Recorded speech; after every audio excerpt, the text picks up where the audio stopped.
فکر میکنید بدون گوشت تخم مرغ نمیشه کتلت خوشمزه درست کرد؟ پس این ویدیو رو از دست ندید. یه دستور بی‌نظیر که هم اقتصادی، هم سالم، هم بافت فوق‌العاده‌ای داره با مواد ساده ولی طعمی که همه رو شگفت زده میکنه.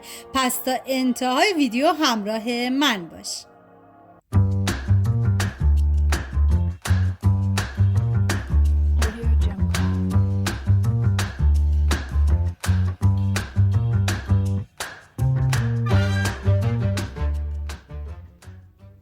مواد لازم: دالعدس،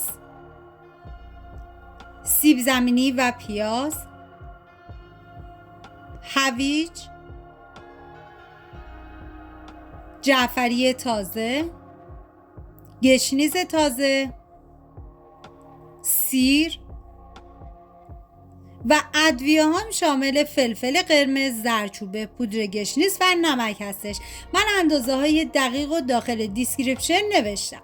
حالا دالعدسی که داریم رو میریزم داخل ظرفی و بعد از اون آب بهش اضافه میکنم و میذارم به مدت 1.5 ساعت دالعدس کاملا خیس بخوره و بعد از اون از آب خارجش میکنم و میذارم تا آبش کاملا کشیده بشه. حالا من اینجا یه هم میزنم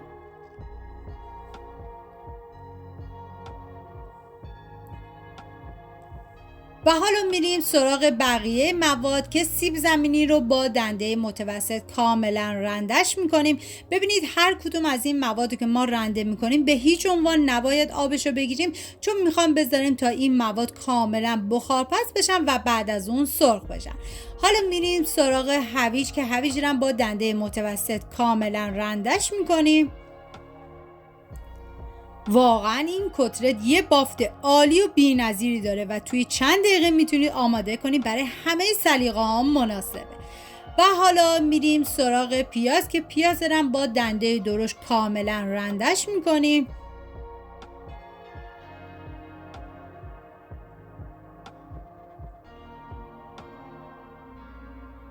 و حالا این مواد آماده کردیم میذاریم کنار. داخل تابه من کره حیوانی ریختم. شما از هر نوع روغنی که دوست دارین میتونین استفاده کنین. بعد از اینکه داغ شد پیاز رو بهش اضافه میکنم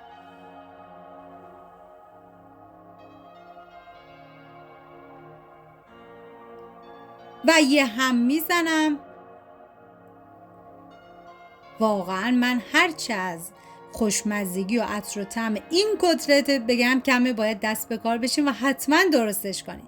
و حالا سیب زمینی رنده شده رو به پیاز اضافه میکنم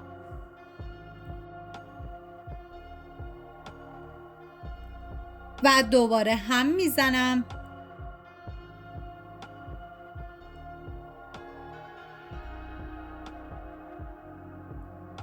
و حالا هویجای رنده شده رو بهش اضافه میکنم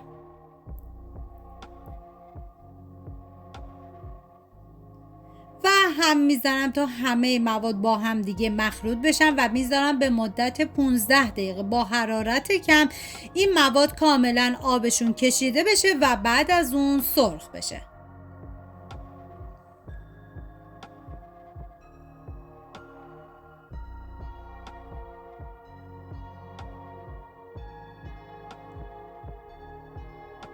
و بعد از 15 دقیقه دیگه این مواد کاملا آماده است. ببینین آبشون کاملا کشیده شده و کاملا هم تف خورده.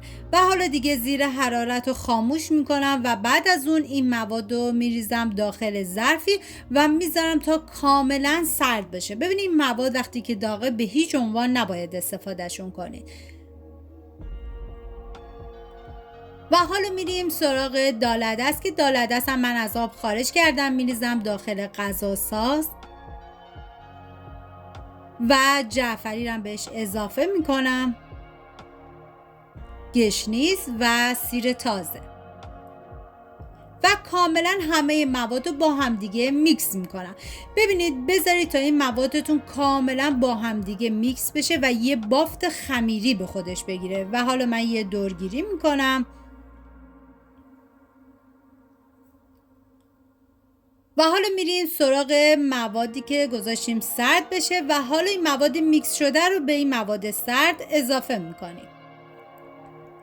واقعا این خوشمزه ترین کتلتی بود که من درست کردم. هم اقتصادی بود، واقعا هم سالم بود، هم یه بافت عالی داشت در کنار اون سس خوشمزهش. و حالا ادویه ها رو بهش اضافه میکنم: زردچوبه، پودر گشنیز، فلفل قرمز و نمک.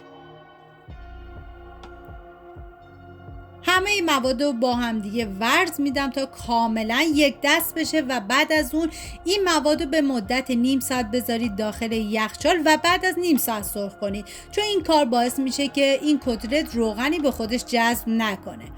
و دیگه مواد من میذارم داخل یخچال. میریم برای درست کردن سس خوشمزه این کتلت که من 2 قاشق غذاخوری سس مایونز ریختم و بعد از اون از ماست موسیر استفاده کردم. شما میتونید از ماست پرچرب استفاده کنید و سیر تازه هم رنده بکنید. و حالا من ماست موسی رو میریزم و بعد از اون مقداری نمک و فلفل سیاه بهش اضافه میکنم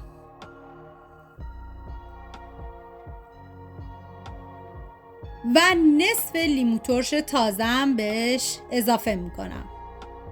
واقعا سسش بی‌نظیر بود.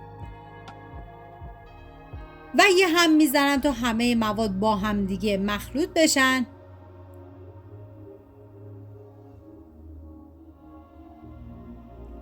و بعد از اون این سس میذارم داخل یخچال تا زمان آماده شدن این کتلت خوشمزه. حالا داخل تاب من روغن کنجد ریختم و شما از هر نوع روغن سرخ کردنی که دوست دارین میتونین استفاده کنین. و بعد از اون کتلت ها رو آماده میکنم، میذارم داخل روغن تا کاملا سرخ بشن.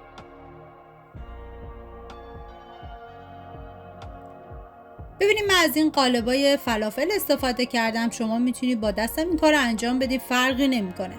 و میذارم تا این کتلت ها کاملا سرخ بشن.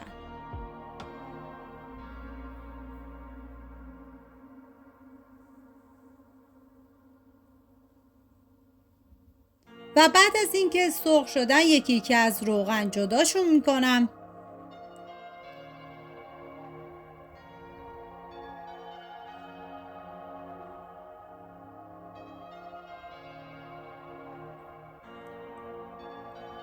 و بعد از اون دیگه میذارم داخل ظرفی در کنار سس خوشمزهش.